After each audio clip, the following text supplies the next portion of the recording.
Olá pessoal, hoje nós vamos falar sobre grandezas da física. Grandezas da física é dividida em duas, como grandezas escalares e grandezas vetoriais.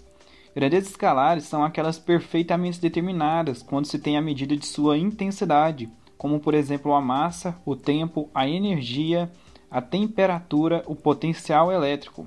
Já grandezas vetoriais são aquelas não perfeitamente determinadas, como por exemplo o deslocamento, a força, a velocidade, o momento linear e a aceleração. Ou seja, uma grandeza escalar ela se define por si só.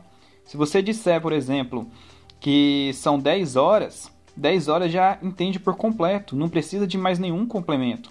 Não importa onde você esteja, falou 10 horas, você já sabe. Agora, uma grandeza vetorial, ela não se define por completo. Ela precisa de uma direção, de um sentido. Como assim? Se eu digo que estou a 10 km por hora, utilizando a grandeza que é velocidade, eu digo que estou a 10 km por hora, ela não se define por si só, porque 10 km por hora é o que estaria marcando no velocímetro. Mas em qual sentido, em qual direção? Estou 10 km por hora subindo uma ladeira ou descendo uma ladeira? Como é que é? Então ela não se define por si só. Então, para ficar mais fácil de compreender a diferença entre a grandeza escalar e a grandeza vetorial, você sempre coloca uma direção ou um sentido.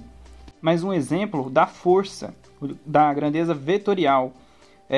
Não adianta falar que eu dou conta de levantar 10 quilos se eu não sei o sentido da força. Sim, é 10 quilos para onde que eu estou empurrando? Para baixo ou para cima? Há um complemento, tem que ter um complemento a mais para definir a força. Ou seja, é uma grandeza vetorial. Agora, uma grandeza escalar, como por exemplo o próprio tempo que eu já falei, não precisa dessa direção ou desse sentido. Eu não falo 10 horas para cima, ou 10 horas para baixo, ou 10 horas no sul, ou 10 horas no norte. Então não precisa de um sentido ou de uma direção. Tudo bem? Velocidade é a distância percorrida por unidade de tempo. Ou seja, é uma distância do ponto A até o ponto B em um determinado tempo.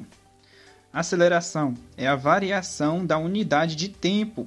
Se o movimento é retilíneo, isto é, a trajetória é reta, a aceleração é obtida pela fórmula velocidade final menos a velocidade inicial dividida pelo tempo.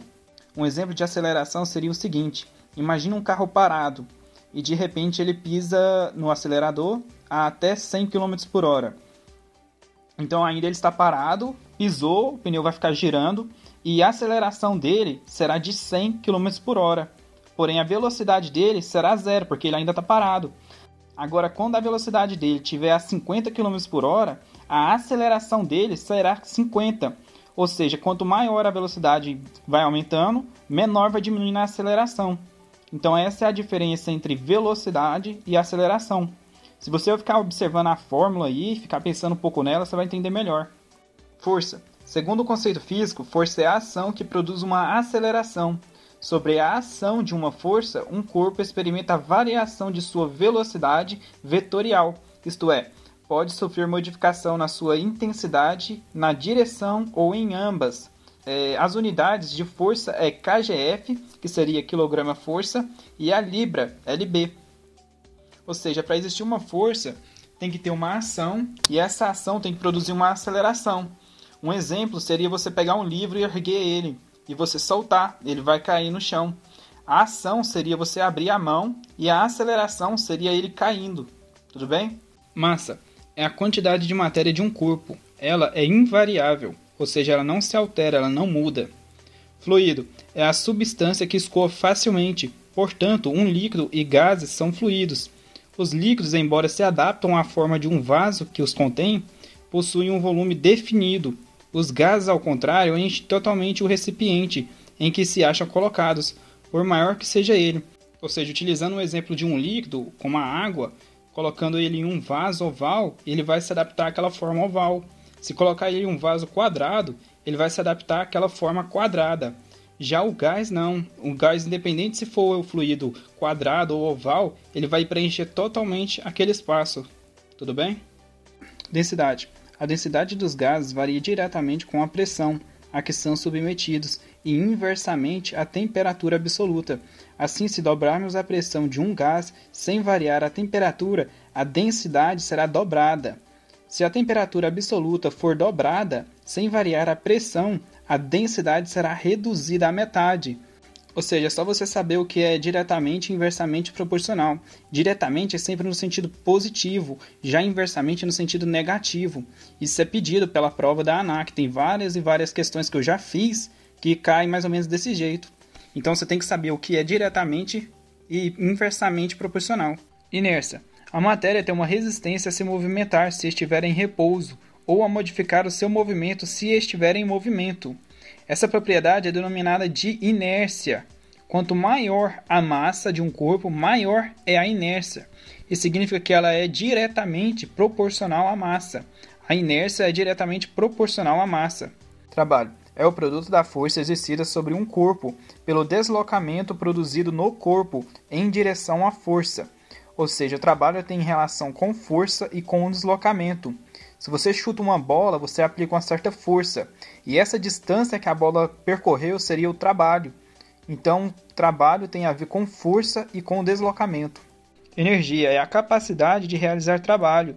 Existem muitas formas de energia, como a energia química, que seria a dos combustíveis, energia térmica, que seria do calor, energia cinética, que seria dos corpos em movimentos, nuclear, potencial, devido à posição dos corpos em relação a uma referência e etc. Potência. Na definição de trabalho não foi incluso o elemento tempo. Se levantarmos um corpo de 1 kg de peso em uma altura de 1 metro, produziremos um trabalho de 1 km, quer o elemento tenha sido feito em 10 minutos, em 1 hora ou em 1 ano.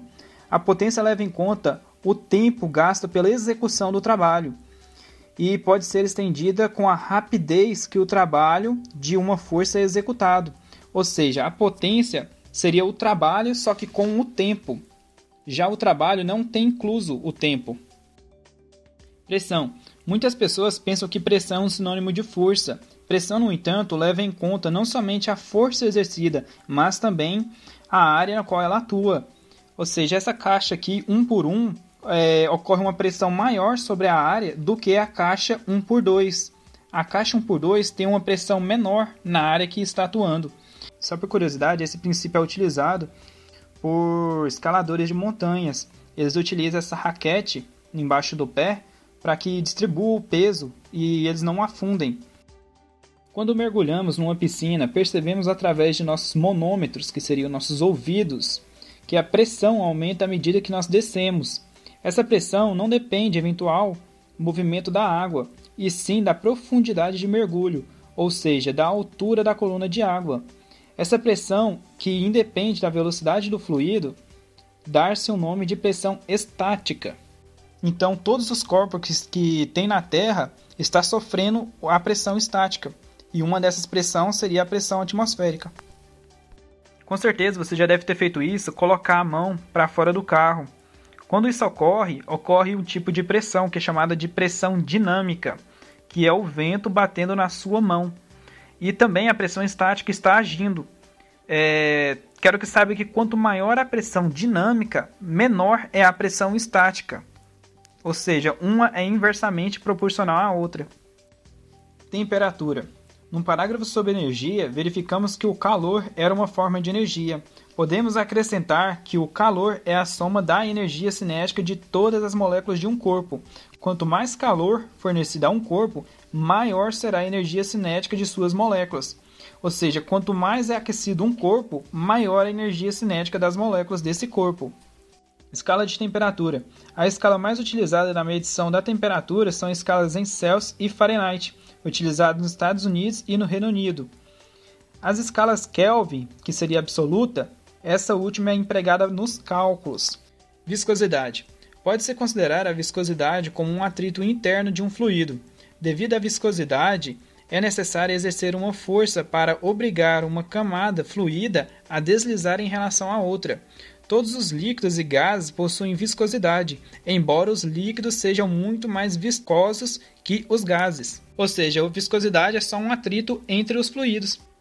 Princípio de Bernoulli. A pressão decresce nos pontos onde a velocidade aumenta e vice-versa. A pressão cresce onde a velocidade diminui.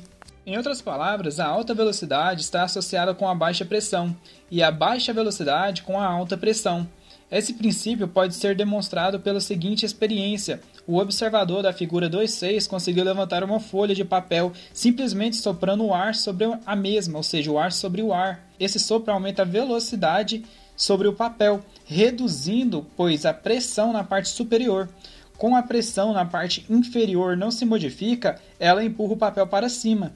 Esse é o motivo que faz com que os aviões subam. Esse princípio ele é muito visado nas provas da ANAC, então você tem que saber. Também além do fato de ter que explicar para parente. Quando você diz que está fazendo um curso de piloto civil, quer se tornar um piloto civil, é certeza que seu parente vai te perguntar como é que faz para o avião subir. E tantos parentes vão te perguntar isso. Quando eu fiz o curso, toda hora vinha um parente me perguntar como é que fazia para o avião subir. Então, para poder explicar de uma maneira rápida, uma maneira legal, para não poder ficar se aprofundando, então você explica da seguinte maneira: é só uma diferença de pressão que há entre a asa. Ou seja, quanto maior a velocidade, maior a diferença de pressão. Então, diminui a pressão na parte superior da asa e aumenta a pressão na parte, na verdade não aumenta, permanece a mesma pressão, só que como diminui uma, meio que aumenta a outra. Então faz com que a pressão na parte de baixo seja maior do que na parte de cima, fazendo com que o avião suba, entendeu? Foi criado um tubo chamado de tubo de Venturi. Esse nome cai na prova da ANAC, então você tem que saber. E esse tubo foi criado para comprovar o princípio de Bernoulli, que ele funciona mais ou menos da seguinte maneira. O vento entra por essa parte aqui, por essa boca maior, ele passa por esse estreitamento e volta pela boca aqui, essa boca de saída. Bom, quando o vento ele entra nessa parte aqui e passa por esse estreitamento, isso faz com que a velocidade aumente do vento. E assim faz com que a pressão diminui. Olha ali, ó, foi colocado o velocímetro, ali escrito velocidade e pressão. Quanto maior a velocidade naquela parte, menor será a pressão. Então, graças a esse instrumento, foi comprovado o princípio de Bernoulli. Tudo bem? Bom, pessoal, agora nós vamos falar sobre as leis de Newton. Bom, eu vi uma explicação na internet, uma explicação bem feita, que além da explicação fala, também tem animação.